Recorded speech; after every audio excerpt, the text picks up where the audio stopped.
Oi pessoal, aqui estou eu para mais um vídeo da saga Contradições de Texto que a Bíblia nos apresenta.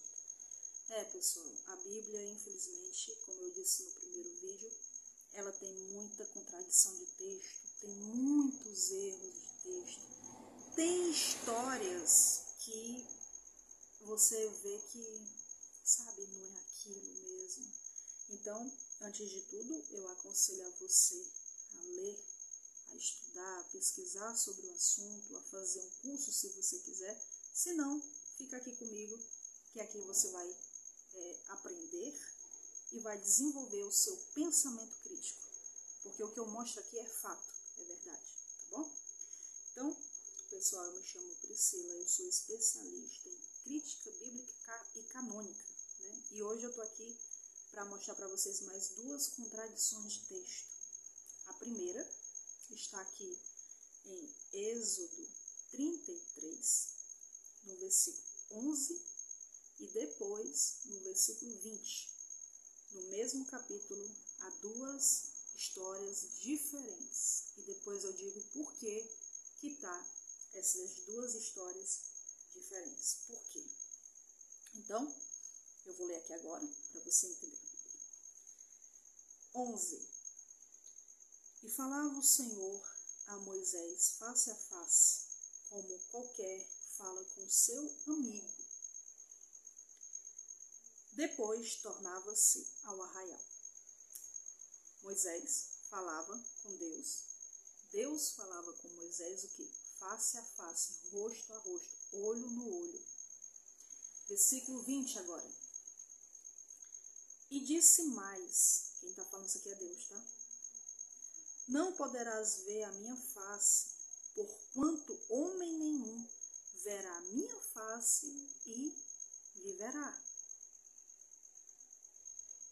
Veja bem, versículo 11, Moisés está aqui falando com Deus face a face.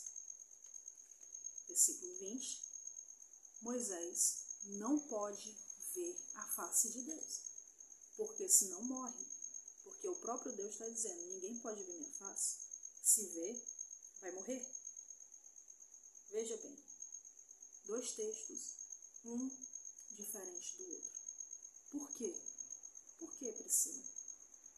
Pessoal, a Bíblia, ela foi escrita, né, lá atrás por muitas pessoas, né? Não a Bíblia em si, não. Os livros canônicos, né? O que é o livro canônico, pessoal? Livro canônico é aquele que entrou para os livros como inspirados por Deus, os quais estão aqui, ó, na sua e na minha Bíblia, certo? E existem os livros apócrifos, que foram os livros que ficaram fora da Bíblia. Por que livros apócrifos? Os livros apócrifos, pessoal, foram, digamos que, rejeitados pelo conselho da igreja, que foi os que separaram, né, os verídicos dos falsos. Quer dizer, os livros apócrifos, eles não são considerados livros inspirados por Deus.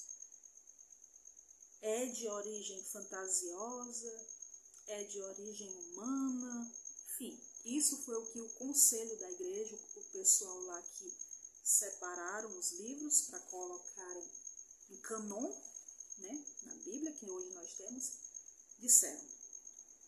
Só que eles se esqueceram de analisar os textos, de analisar as histórias de fato. Certo que eles analisaram, só que eles acharam que alguns livros, os que estão aqui, são todos inspirados por Deus. Isso eu estou falando do conselho lá, né, da época, porque, na verdade, a Bíblia, ela não foi montada, os livros canônicos não foram montados da noite para o dia. Foi um percurso, ó, de anos, de décadas, de séculos, entendeu? Demorou para poder sair essa Bíblia que hoje em dia eu e você tem. Só que você vê erros de textos e até histórias absurdas, as quais a gente consegue detectar e entender estudando, né, fazendo curso de teologia, especialização em crítica bíblica, como assim eu faço, né? Sou especialista em crítica bíblica e canônica, enfim. Mas vamos lá, para não ficar grande o vídeo. Você vê duas coisas diferentes.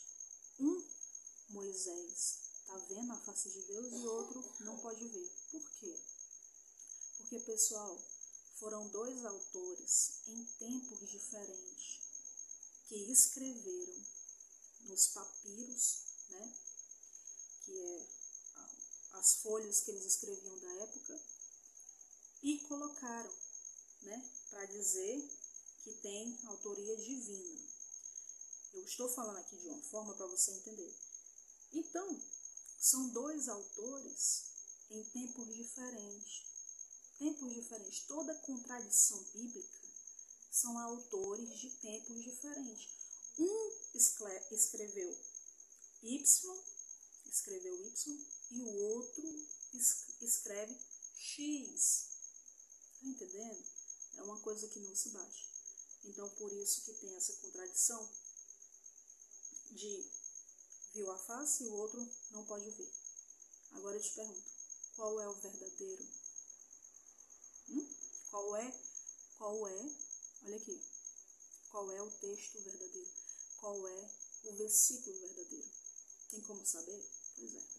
Mas o conselho lá botou como se fosse ordenança divina, entendeu? Por ter algo divino inspirado por Deus. Eles acharam que era inspirado por Deus. Mas enfim, vamos para o segundo, que diz assim. Mateus, no capítulo 8, 5. Vou ler rapidinho aqui. E entrando Jesus em Cafarnaum, chegou junto dele um centurião, rogando-lhe e dizendo: Senhor, o meu criado jaz em casa, paralítico e violentamente atormentado. E Jesus disse: Eu irei e lhe darei saúde. E o centurião respondendo disse: Senhor, não sou digno de que entres debaixo do meu telhado, mas diga somente uma palavra e o meu criado sarará. Veja, esse é o primeiro texto. Agora vamos para Lucas 7. Lucas 7. E depois de concluir todos estes discursos para a audiência do povo, entrou em Cafarnaum. Jesus entrou em Cafarnaum. E o servo de um certo centurião, o qual estava muito doente e era estimado por ele, estava à beira da morte. E quando ouviu falar de Jesus, enviou-lhes uns anciões dos judeus, rogando-lhe que viesse curar o seu servo.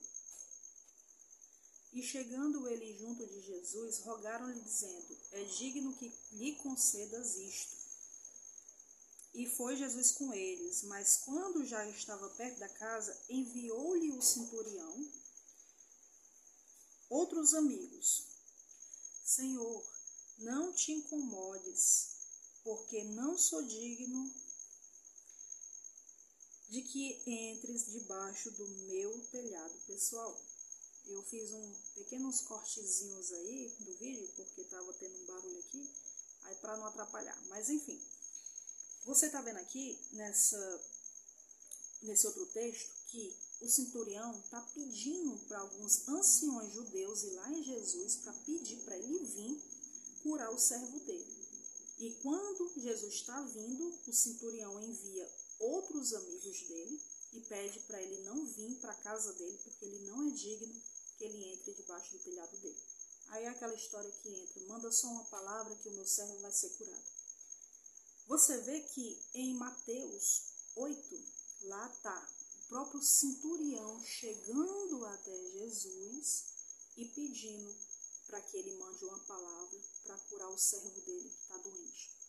E em Lucas 7, você vê o próprio centurião mandando alguns anciões judeus ir até Jesus e outros amigos irem ao encontro de Jesus, que Jesus está vindo, para dizer, não venha, não entre debaixo do meu telhado. O meu patrão, né, o meu amigo, pediu para dizer para o senhor mandar só uma palavra que o servo dele vai ser curado.